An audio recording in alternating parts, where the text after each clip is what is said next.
Zodgrod Wartsnaga. Like Mazgreg, what's his name? Mozrog Scragbad? Yeah, Modsrog. Scragbad. Oh my goodness, these names. Hello, everybody. I am Ian from Hyperspace Hobbies. This is Space Marine Steve from Play on Tabletop. And here on the set of Hyperspace Hobbies, we are very excited. Oh, yeah. But before we get into it, please like and subscribe and leave a comment if you're an Ork player out there. Let's get this WA going. But you do play Orc, so I'm very excited to hear your thoughts, having now read the Codex, back to front a few times, and I've read it as well, so I'm not totally unversed. I'm just not as invested as you are. Right. So I'm excited to talk about this. Have you taken a really good look at all the detachments you have, right? I have, yeah. I've taken a look at a lot of them. I'm impressed by a lot of them. Some things I like, some things I don't like. Before I ask, are they good? Are they bad? What do you like? What do you not? Are they orky enough? That's really the question that everybody wants to know. Are they orky enough? I think they definitely are. There's definitely ones that are more orky than others. The Dread Mob, for sure, is the most orcish, with just random effects happening constantly. And the Green Tide mob is awesome. That's such a fun detachment. I love orky as a describing word. It's everything you need it to be. Everything you need it to be.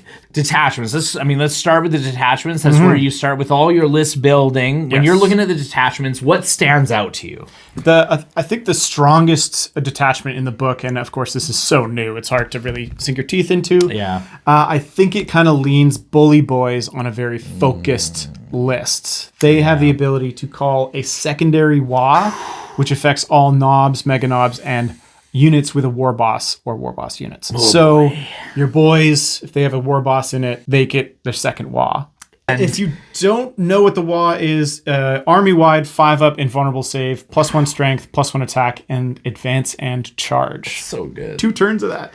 As a player that plays against orcs fairly often, the WA turn is one that you have to kind of manage, right? Usually when I play against orcs, you kind of stage and you manage and you screen and you try and keep them away so that they don't WA exactly when they want to, right? And so that's kind of how I play around it.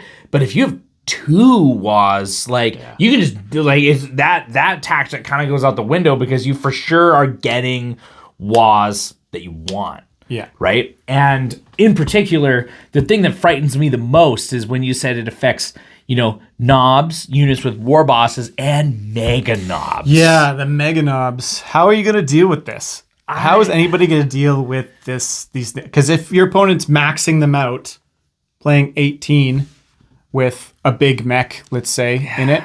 Are they really that nuts? Yeah, they are. They're really this nuts? Yeah, they are. So on the turn that you call a WA, they have a 4-up Feel No Pain. They are in Terminator armor effectively. We'll see about that. So yeah, then a big mech and mega armor with them.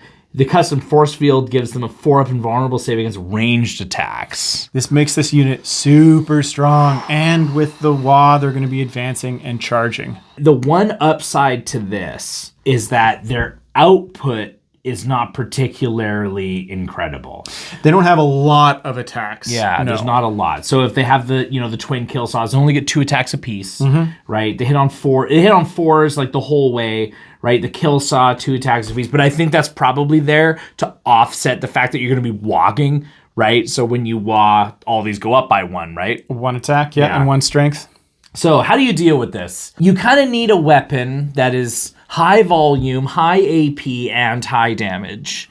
Yeah, you kind of need it all. You kind of need a little bit of everything. Any kind of plasma equivalent. Yeah. Because it actually has the AP to start ripping through the armor. It also has the damage to stack up enough Feel No Pains that you are able to actually cut through that 4-up Feel No Pain a little bit. I think also trying to cut away one of the saves with dev wounds or mortal wounds would definitely be the way to go too. And that would be what I would do, because you got to get the damage through somehow. And it really is. And those guys, the mega knobs are going to be on you. Yeah. They are advancing and charging at least for 2 turns. Totally. And even with a 5-inch move, it doesn't matter. Yeah. And you can put them in a truck. You can put them in a battle wagon. But that's only one detachment. Let's move on to the Green Tide. Okay, Green Tide. You like that one too? I do like Green Tide. It only really affects boys, just the 1 unit boys. And this is one of my issues with the Codex is the detachments are very focused on whatever thing that they're supposed to buff. Oh yeah, I guess all that's the stratagems are like boys. It's all the stratagems work only on boys. Yeah. I was kind of hoping they would have 4 that would work on boys and then 2 that would just affect the army as a whole. Right. That way you would kind of be able to adopt other things under the umbrella and try to figure out a way to make it work. The Green Tide gives all boys units a 5-up invulnerable save. Love it. And if they are 10 or more models, they reroll armor saves of 1. Okay. Which is pretty strong. Yeah. Once you throw a Pain Boy in there, all of a sudden it's 5-up invulns with a 5-up feel no pain, and they're toughness 5. They're all running around the table. There's some really awesome stratagems that they have, some particularly powerful ones that you guys are going to want to look out for. One of them is called Come On Lads. It essentially, in your command phase, gets you D3 plus 2 boys back. Oh. So you can avoid battle shocks. You can steal objectives away from your opponent in tricky ways. Really spicy. Yeah, that's really good. And again, if you've got the Pain Boy in there, you kill your Pain Grot and you get D3 guys back. Again, so they get the potential to get 2 D3 plus 2 boys back if you can't get that Pain Boy out and you're not paying attention to this. And you can do that as many times as you want. Every turn you can go, I'm going to get D3 plus 2. And it just makes chewing through the horde that much more difficult. I think a lot of armies that don't bring a lot of small arms fire or flamethrowers, stuff like that, are going to have a really rough time with this particular detachment. Also have changed just the basic rules for Orc boys. It used to be a bonus when you had a war boss in your squad. Now it's just they sticky objectives. Oh, yes, they do. That's so Which good. can be criminally strong when you use a command point to move after your opponent has shot your unit. Giving you the potential to move onto an objective in your opponent's turn and then score it and sticky it at the start of yours. There's also really one more little shining star in the Green Tide. Okay. It's called Tide of Muscle. And it combos really well with a Weird Boy and a big squad of boys. The Weird Boy still has the jump, which is on a 2-up. You pick up your boys and you can deep strike them. It's an awesome move. Fantastic. Very good. You can wait for late turns in the game, pick them up off the back edge and put them on the forward. But then what are you doing? You're risking a 9-inch charge, not with Tide of Muscle. Tide of Muscle adds the turn number to your charge. So if you charge on turn 4 and you use Tide of Muscle, you're getting +4 to your charge roll. Which means that 20-man blob that's been hiding in the back that isn't a threat, that's sticky to the objective. Suddenly a huge threat. All of a sudden on the front line and totally making the charge. And if all of it has 5-up invuls too, like that's got some serious play. Huge play. It's got some serious play. So I think Green Tide is going to be interesting too. So there have been a few changes to like the data sheets in this book too. And those changes really stuck out to me as I was reading the book. And the detachments are definitely a lot of fun. And I absolutely have a favorite, but I'm not telling you about it yet. What's the biggest change that you saw? An Orc unit that has always been like the bane of my existence is the special character Mazrog. And him running around on his little dinosaur squig is like such a pain in the butt. And those beast bosses in general are really tough. Really tough. They've made a fundamental change that has actually made me happy, and I also think that it's just healthy for the Codex in general. The change that they made is that they're no longer like lone operatives or like independent characters. That's right. Now they're leaders, and they go inside of units of Squighog boys. And something that I really like about that is it's no longer like, oh, I just auto-include this one unit that acts independently. Now I fold the model into the unit of dudes, and they all do something specific together. It becomes a little bit less of like an auto-include, right. Where previously like you would just always take Mazrog because he was so good that you kind of had to. Yeah. Right? And he was like, you're just general. I'm going to be really tough. And they made him less tough. Right, he no longer has like a ridiculous 4-up feel no pain. Right, now he's got bodyguards. But now he has bodyguards, right? So and that bodyguard unit can get pretty big. It can absolutely get pretty. I think you can have like eight dudes, eight squig riders in it. So he's still reliably tough. It just feels like, oh, you just have this one Modsrog. Even sort though of got attacks now. Yeah, But there's even sort of those attacks. beast bosses before were really strong.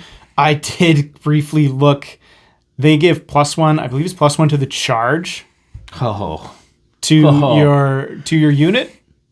And then if you take an enhancement that is for any orcs, it's just in the basic detachment. Yeah. It's +2 to the movement of your unit. So all of a sudden these guys are moving 12 and charging with a +1. woof. And then you wah and you use +2 to your advance and +2 to your charge. And all of a sudden these guys are going 12 inches. Yeah. They're getting an advance with a +2 and a charge with a +3. So they can really rocket up the table. Yeah. You're right. They have gotten a little bit dampened by that. You have, yeah. But I think there's still huge play. Yeah, it's a lateral move that is overall going to be healthier for the book because I think we're going to just see less one of Modsrog Yes. and a little bit more like, okay, I'm going to commit to this unit of Squig Hog boys. We're going to, we're sure. going to do that thing. And so that makes me happy. Something that did make me kind of unhappy, one of my favorite units in this book, Tank Busters, they are what I would say as like, laughably unplayable almost. Yeah, they're a bit too expensive and their guns have kind of got garbled around and they just don't, they're not shining. No, and the thing is I see that this is like a trend. Games Workshop does this from time to time, especially with older models and older kits. They effectively kind of glaze over them because they're no longer really the priority. And that kit, if I recall correctly, is still like fine cast. It's resin. Yeah. Doing the book a little bit of a disservice, doing the players a little disservice. Like I know that, I know people that's got lots of tank busters. I do, yeah. Yeah, you do, Yep. right? You got lots of them. They've done a lot of things. They've limited them to squads of 5. Yeah. They're expensive. Feel like they're getting ready to be retired, which is too bad. Yeah, I actually thought a little bit that it was going to happen in this book. I thought it was going to happen now. Well, let's talk about that. They did lose quite a few units in the book. They lost Captain Badrick, who was just dominating on every game because he just gave flash kits re-roll hits, which is insanity. That's insane. And that squad shooting 40 shots. So, and also Mad Doc Grotznick, which was a fine cast model. He's been removed. Retired as well. Yeah. But they did give us a new mech model who's kind of funky looking. So, I mean, they give and take. But bottom line, there are some fundamental changes that are taking place in the book. What is your favorite detachment? What stuck out to you as the most fun and orky? The most fun, the most orky, and the bestest, period. The biggest and the strongest? Yeah, is quite definitely the Dread Mob detachment. Love the Dread. So cool. Pressing that button is going to be the most fun in any game. And I've actually kind of spooled this up to be the most ridiculous thing ever. I've done it in previous games, actually. I've played against you and I've played against Mike. It was a Def Dread, kitted out with 4 custom Mega Blasters. Hilarious. This is a 3-shot gun. All of them are hazard. So he's already rolling 4 dice to try to see if he hurts himself. But if you choose something on the try that button, it gives you hazardous. Yeah, if you have hazardous and you gain hazardous in this particular detachment, you fail your hazardous test on a 1 or a 2. But it doesn't climb after that. It's just the 1 and the 2. Yeah. So then if you go DACA, and you soup up DACA, you get hazardous again. Doesn't matter. Doesn't move the needle at that point. It doesn't matter. So then if you use bigger shells for bigger gits, you get increased strength, increased damage, and again, the word hazardous. This is 4 instances of hazardous. You don't really care because you're probably going to die anyways. My gosh, it's so stupid. But I can guarantee you right now, the 4 custom Mega Blaster Def Dread, rerolling hits with like sustained hits, and then having +1 strength and +1 damage versus monsters and vehicles, it's going I think it's +1 to wound. It's going to throttle. It would shoot 12 times, and you'd absolutely give it sustained. Yep. Yeah, and you just shoot away, and hopefully you're hitting a few of them. You get a couple of sustained, and it's like straight 9 AP2 D6 damage. Mm-hmm. Ruthless. But then you go DACA and reroll your hits. Yeah, it's awesome. And I love it. it. And you go with, you could just do wacky things. That's the best part about the Dread Mob is you can do really wacky stuff. It embodiments the wackiness of orcs. And one of the reasons why I really liked orcs was the the Killicans and the the Death Dreads and stuff. Something I really appreciate about this too is it makes Gretchin battle lines, so you can have 6 units of Gretchin, which is hilarious. It's honestly 6 units of Gretchin will cause anybody so much frustration. Like a real problem. Because they get you command points on a 4-up if they're on an objective. Yeah, so you're always getting that extra command point. And now you can make them squads of 20. So this is one of the reasons why I really like the Dread Mob, is because it gives bonuses to Gretchin as well. Yeah. One of the things that they can do is if an opponent moves within 9 inches of a Gretchin squad, they kind of throw a cheap grenade at you and then immediately make a move of 6 inches. I love it. Which can be crazy good when you combine that with Zodgrod Wartsnaga. Oh my goodness, these names. Love them. Zodgrod Wartsnaga. So read off just from the top to the bottom what this guy does. Remember, they're bonuses to Gretchin, so it doesn't really matter. Super runs! While this model is leading a unit, he can lead Gretchin. Models in that unit have the Scout's 9 inches ability. Incredible. Hilarious. So good. Each time a model in that unit makes an attack, add 1 to the hit and 1 to the wound roll. They're Gretchin. Hilarious. They're Gretchin. Don't worry about it. They're Gretchin.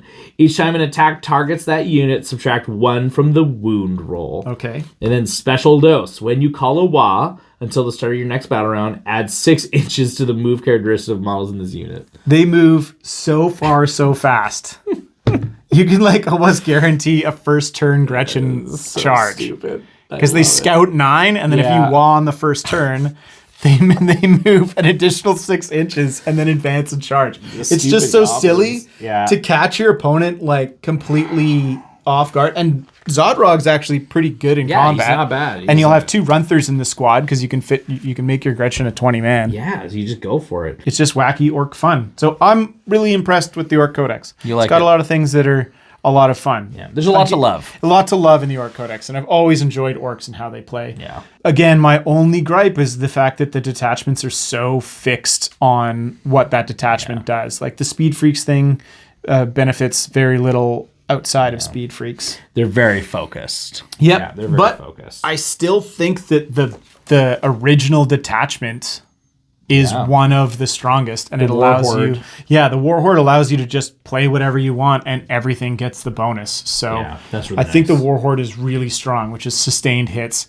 in close combat. Yeah, and I mean that.